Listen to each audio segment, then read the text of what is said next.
Hey everybody, Dylan from Noble Records coming at you with another video. I know since everybody's trying to stay indoors right now for the coronavirus and stuff, I thought about making more videos than usual because I'm staying close to the house and stuff too. I got a little bit more time on my hands and I got a lot of stuff I need to catch up on. So records that I need to show that I've found and kind of ideas I've had for videos I just haven't had the time to do. So the shop right now is actually doing pretty good, but I've got my buddy Dominic running it while we're still allowed to be open. We'll see, and but everything's going really well. It's just kind of a time for me. It came at a convenient time where we can just rest and enjoy family and relax. So this video I've been wanting to do for a while. It's just blues records that I found recently. I've gotten really lucky the past couple months finding blues records. I got a couple friends that have been bringing me blues records at the shop because they know I've been really into them. So this is some blues records that I've been after. I've been kind of honing my collection to what I really am passionate about and really enjoy. And I realize my blues collection, blues is like, I mean, this might surprise you because I'm all into psych and everything, but blues is really up there for me. I love blues. And I really wanted some more blues, and so this year I've just been kind of taking a journey through blues, learning as much as I can about it, and finding new stuff, because everyone knows Muddy Waters, John Lee Hooker, B.B. King, Howlin' Wolf, Lightnin Hopkins, you know, all the big ones, but there's a bunch of like guys that recorded just one album, you know, that aren't that well known and are incredible. So I've been really having a good time going through that stuff. So I may do like a history of blues video one day, but that's a lot to handle. This is just stuff I found recently, so I thought I'd show you. This is the big one, probably one of the better ones I found recently. Is Tbone Walker, T-Bone's Blues. This is amazing, unbelievable. Black label Atlantic. This is an original press. This one's a heavy hitter. It cost me a little bit, but this is just a really great blues record. Tbone Walker was one of the blues players, and you'll hear me talk about this probably throughout this video. There's a bunch of different types of blues, like, you know, it's crazy. But Tbone Walker was more of like a polished blues. He played with a blues band. He played like a hollow body electric. Very polished, rehearsed, all that stuff. But it's really good stuff. I love Tbone Walker. This is a really good, I mean, great guitar work, all that on here. So that's one that's really kind of tough to find and a little valuable. Lonnie Johnson was somewhat the same way. This is on Prestige Bluesville.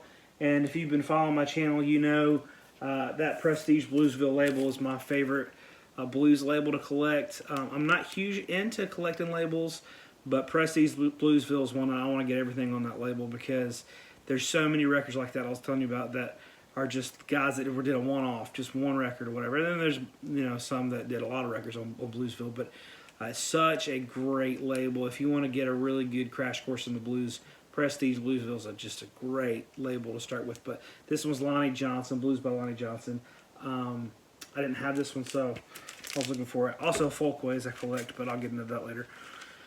Curtis Jones, Trouble Blues. This is also on Prestige Bluesville. This is one a really tough one to find.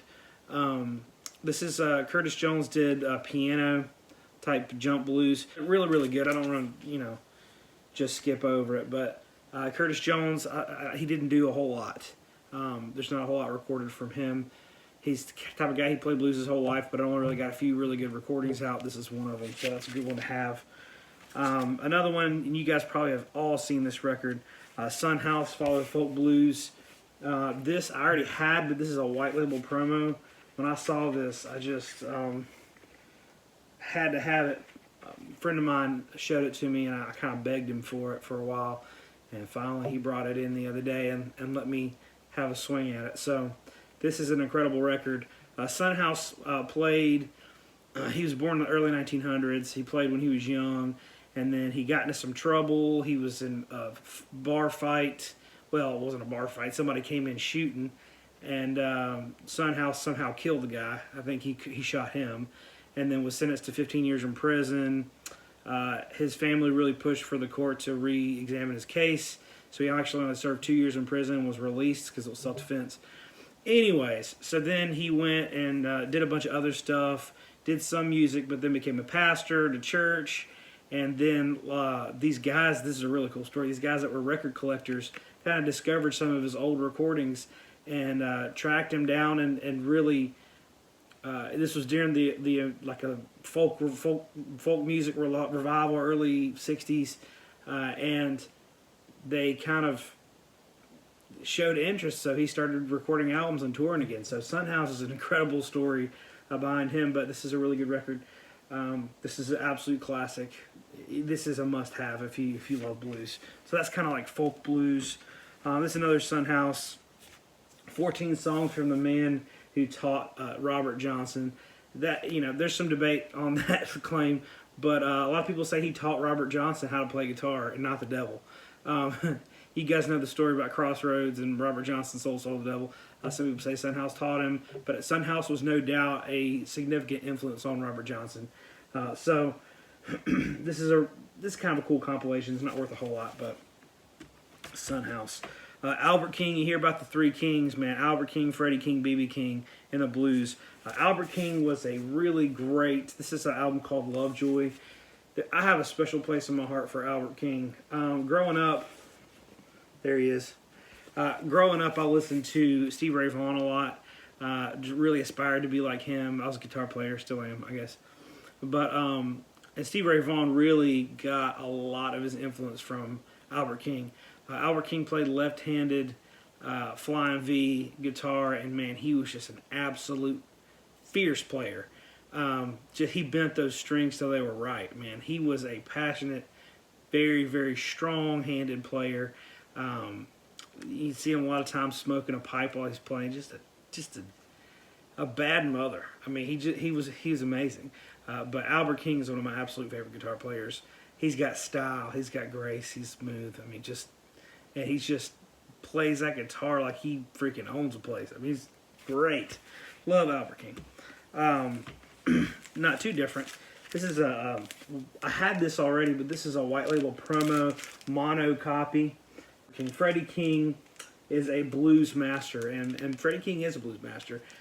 Incredible player. He had such emotion and had such stage presence and was so unique in his playing. Electric guitar, played in big bands, but it was a raw, gritty, soulful.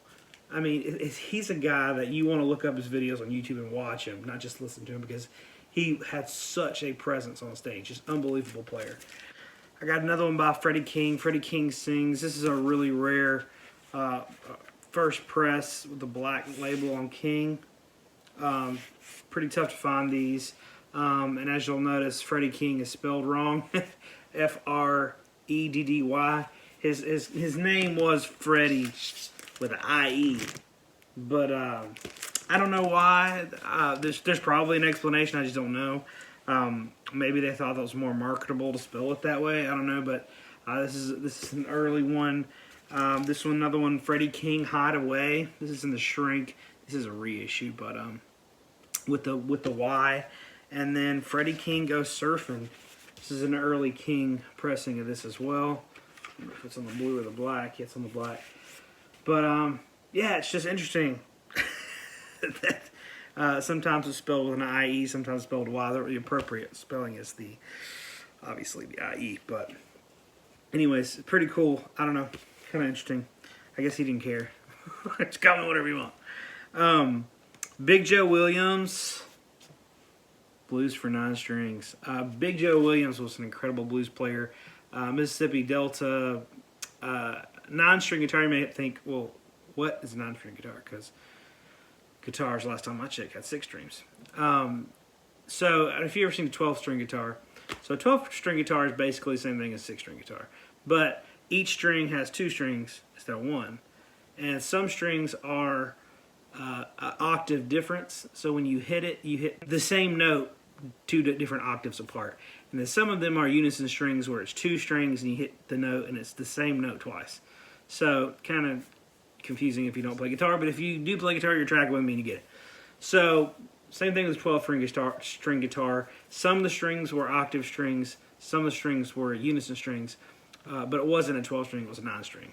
But anyways, him having a 9-string guitar was a very unique sound. I could pick this out anywhere. If you want to Google a picture of Big Joe Williams guitar, I don't even know how he got sound out of it. That Joker is messed up looking. I mean, you think Trigger, Willie Nelson's Trigger looks bad. This guitar was falling apart, and it had like a pickup on it. It was pretty cool, but just the fact that he'd get any sound out of this thing is crazy. But it sounded really great. So this is on Prestige Bluesville. So I was stoked to pick that one up.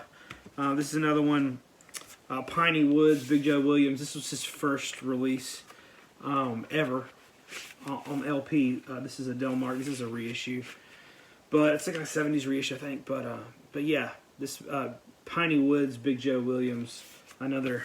And then this one is on Delmar as well. This is Highway 49, Blues on Highway 49, Big Joe Williams. But yeah, he was definitely a force to be reckoned with. Really cool player, just very unique. That's what I love about the blues guys. They all kind of followed the same rules, but they had such a unique sound. All of them did. This is one that's really cool. I know Lonnie is watching this. Lonnie's a good buddy of mine. He comes in the shop all the time, but he found this record. And he thought of me, and so he brought it in. He's very good about bringing me stuff that he knows that I like and be into. So, Lonnie, I appreciate that. But he brought me this. This is a Folkways record. This one's really hard to find and pretty valuable and rare. So this is Blues by Jazz Gillen. This is with R.B. Stidham and Memphis Slim. R.B. Stidham, he's not on a lot, but he's just a really cool, unique blues guitar player. I love him. Anything I can get. He's not on much. I'm telling you, there's not much out there. Jazz Gillen, harmonica player. Memphis Slim, you guys know him. He plays piano. I'd never heard this before, and he brought it in the shop and sold it to me. And I put it on, and I was like taken back because Memphis Slim on the first side is playing this it's like an organ. It's crazy. It sounds weird. It sounds a little bit weird at first, but when you kind of get used to it, it's a pretty cool sound. But anyways, this is a really cool, unique record. As you know, I was talking about that I collect Prestige Bluesville. I also collect these Folkways label. Folkways is the Smithsonian's museum. It's their label that they put out, kind of historical recordings, field recordings, stuff like that. You know, some of Lightnin Hopkins' first records were on Folkways. So some of the stuff on Folkways is really rare. But it's a full spectrum. It's all over the place. Any type of music you possibly imagine is on Folkways. Another one, the Big Soul, John Lee Hooker. John Lee Hooker is the kind of guy, this is a VJ. He was on a ton of different labels, but if you don't know John Lee Hooker, boom, boom, boom, boom, bang, bang, bang, bang. That's his song. That's his most popular one. But John Lee Hooker was just a gritty, deep voice, just really demanding presence, amazing bluesman. I love John Lee Hooker. He's one of my absolute favorites. So that's cool. And then this one's John Lee Hooker Travel, which I had this, but somebody had written their name really big on it right there. So this is an upgrade copy for me. But John Lee Hooker's just right on. This is another one, Reverend Gary Davis. I love Reverend Gary Davis for several different reasons. Reverend Gary Davis was a gospel singer. But really, you wouldn't call what he sings gospel. It is a very liturgical in the sense of it's church music, but it's blues. It's straight up blues. Reverend Gary Davis was born and raised South Carolina, lived a long time around Durham, North Carolina, so he's very local to here. He was a pastor of a church, but he also just played some freaking killer blues. But man, I love anything I can get with Reverend Gary Davis on it. It's really special because he's so local around here, and he's just got a really interesting story. So he was now remembering it. He learned guitar from Blind Boy Fuller, so really cool. And he taught a lot of guys how to play guitar. You know, he kind of mentored and taught Bob Weir. He taught Bob Dylan some. A bunch of other guys I can't remember, but he's just good stuff. Lightnin Hopkins. Now, I always say, people ask me, who's your favorite blues musician? Muddy Waters is my favorite because he's the first blues artist I really fell in love with and just was blown away by. This Lightnin Hopkins, though, if I have to pick one that I really want to put on and listen to, I love Lightnin Hopkins' sound more. I hate to even say it because, you know, it's so sentimental, the sound of Muddy Waters to me. I love Muddy Waters because it's the first that I really grabbed onto. But Lightnin Hopkins has such a genuine, raw sound. The dude's got swagger. He's just incredible blues player. It's just nothing like Lightnin Hopkins, man. He's just got such a sound, such a unique. I can't explain what it is about it that I love so much, but Lightnin Hopkins, Texas blues man. He actually had a record that he played with 13-4 Elevators. But he's just an amazing blues guy. I felt like he really understood just the overall sound of blues. Like he just embodied it. He was so good at it, and it's just, I don't know. He's got a sound I can't really describe why I like it, but I do. But Lightnin Hopkins, and I had this record a long time ago. I found it at a yard sale, and then a few years ago, I was trying to do more with music of my own, and I traded some records with some guys to get some equipment. So I remember actually trading a guitar pedal for this record. I got it at a yard sale, so it was really no skin off my back, but I really loved it at the time, but I was like, well, I'll find another one. And it's been a really hard time me finding another one. And my buddy Robert brought this in. He knew I'd been wanting it, and he brought it in. So thank you, Robert. But love that. That's on Prestige Bluesville label. Autobiography and Blues, Lightnin Hopkins. I haven't listened to this yet. This is on Tradition Records. This is a reissue. It's not worth a whole lot, but it's got Lightnin Hopkins' name on it, so I had to have it. Another blues outfit I kind of want to talk a little bit about, but I got these. This is Big Bill Brunsey and Sonny Terry and Brownie McGhee. So, and this is another one I got from Sonny Terry and Brownie McGhee. Big Bill Brunsey is a great guitar player, but Sonny Terry and Brownie McGhee, they play together all the time. Almost all their records are together. Sonny Terry just had the best harp player in the business, and Brownie McGhee played acoustic guitar and sang, and just, man, they're a killer duo. They are paired together so well. They played with each other for years and years and years. And when two people play together like that for so long and they know each other so well, they got such a harmony about them. And Sonny Terry and Brownie McGhee are amazing. This is on Folkways. I was stoked to get this record, but yeah, they're incredible. And this one's on Prestige Bluesville. That's called Blues and Folk.